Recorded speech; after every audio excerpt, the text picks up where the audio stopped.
Hello dear students, আজ আমরা আলোচনা করব জেনপাস সংক্রান্ত একটা গুরুত্বপূর্ণ আলোচনা নিয়ে। অনেকেই কমেন্ট বক্স সেকশানে কমেন্টস করেছিলে বিগত ভিডিওতে যে জেনপাসে কতটা মার্কসের সাথে কতটা র্যাঙ্ক পর্যন্ত জিএমআর র্যাঙ্ক পর্যন্ত র্যাঙ্ক করলে কতটা র্যাঙ্ক পর্যন্ত তুমি র্যাঙ্ক করলে এক্ষেত্রে সরকারি কলেজে সুযোগ পাবে। এটা অনেকেই জানতে চেয়েছো। অনেকেরই রিকোয়েস্ট রয়েছে যে বিগত বছরগুলিতে একটা অ্যাভারেজ কত র্যাঙ্ক পর্যন্ত স্টুডেন্টরা সুযোগ পায়, সেটা জেনারেল ক্যাটাগরি বা ইউআর ক্যাটাগরি হোক বা আদার্স ক্যাটাগরি, সেটা নিয়ে আজকে আলোচনা করা হবে। ভিডিওটা গুরুত্বপূর্ণ হতে চলেছে, তাই প্রত্যেকে ভিডিওটা একদম শেষ পর্যন্ত দেখো, চ্যানেলটা সাবস্ক্রাইব করো, পাশে থাকা বেল আইকন প্রেস করো এবং বন্ধুদের উদ্দেশ্যে ভিডিওটা প্রচুর শেয়ার করবে। জেনপাসে এক্ষেত্রে তোমাদের ডেট যেটা এক্সামের দেওয়া হয়েছে সেটা 30/6/2024, কিন্তু এখনও পর্যন্ত ফর্ম ফিল আপ হয়নি। আগামী দিনে এক্ষেত্রে যদি ইলেকশনের ডেট ঘোষণা করতে দেরি হয় তাহলে তার মধ্যে শুরু হওয়ার একটা সম্ভাবনা থাকছে, আদারওয়াইজ ইলেকশনের পর তোমাদের কিন্তু ফর্ম ফিল আপ হতে পারে। দুটো সম্ভাবনা এক্ষেত্রে দেখা যাচ্ছে। এবার প্রশ্ন হচ্ছে যে অনেকেই জানতে চেয়েছো যে জেনপাসে কতটা র্যাঙ্ক পর্যন্ত এক্ষেত্রে জিএমআর র্যাঙ্ক থাকলে তোমরা প্রত্যেকে একটা সরকারি কলেজ পেতে পারো। বিষয়টা নির্ভর করছে পুরোটাই সেই বছরের কোশ্চেনের প্যাটার্নের ওপর, কোশ্চেন কিভাবে এসেছে, কতটা মার্কস পেয়েছো তার ওপর। তবুও একটা আইডিয়া তোমাদের দিয়ে রাখছি। জেনপাসে এক্ষেত্রে 2023 গত বছরে বা বিগত বছরে কতটা মার্কসের ওপর ভিত্তি করে বা র্যাঙ্কের ওপর ভিত্তি করে সরকারি কলেজ পাওয়া গেছে তার কিছুটা আজকে তোমাদের পরিষ্কার হয়ে যাবে।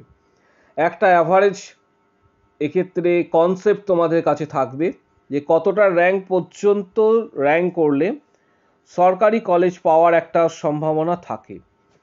যদিও এবছরের যে ডাটা বা এই বছরের যে কোশ্চেনের প্যাটার্নের ওপর নির্ভর করবে, প্রথমেই বলে রাখছি যে গতবারের সঙ্গে এটা অতটা মিল থাকবে না, কারণ গতবারে যে পরিস্থিতিতে এক্সাম হয়েছে এবং এবছরে যে পরিস্থিতিতে এক্সাম হবে তার মধ্যে অনেকটা ডিফারেন্স থাকবে। তাই যে ডাটাটা দেবো তার সঙ্গে তোমরা অবশ্যই প্লাস এক্ষেত্রে 500 থেকে 600 র্যাঙ্ক পর্যন্ত প্লাস বা মাইনাস করে রাখবে। জেনপাসে যারা ইউআর ক্যাটাগরি রয়েছে তাদের ক্ষেত্রে বলবো যে জেনপাসে ইউআর ক্যাটাগরি স্টুডেন্ট যারা রয়েছে তারা এক্ষেত্রে 3400 জিএমআর পর্যন্ত, 3400 ইউআর ক্যাটাগরি স্টুডেন্ট যারা রয়েছে তারা 3400 জিএমআর পর্যন্ত আশা রাখতে পারো যে তোমরা সরকারি কলেজ পেতে পারো। কিন্তু এবছরের পরিস্থিতির ওপর নির্ভর করছে, কোশ্চেনের প্যাটার্নের ওপর। জাস্ট একটা অ্যাভারেজ তোমাদের ধারণা দিয়ে রাখছি। ওবিসি এ ক্যান্ডিডেট যারা রয়েছে জেনপাসে পুরোটাই কিন্তু জিএমআর এর ওপর, যে ডেটাটা আমি তোমাদের দিচ্ছি সেটা পুরোটাই কিন্তু জিএমআর র্যাঙ্কের ওপর। ওবিসি এ ক্যান্ডিডেট যারা রয়েছে তাদের 7800 জিএমআর পর্যন্ত আশা রাখতে পারো, আপ টু স্পট রাউন্ড পর্যন্ত যে তোমরা সরকারি কলেজ তোমাদের কিছুটা হলেও সম্ভাবনা থাকছে।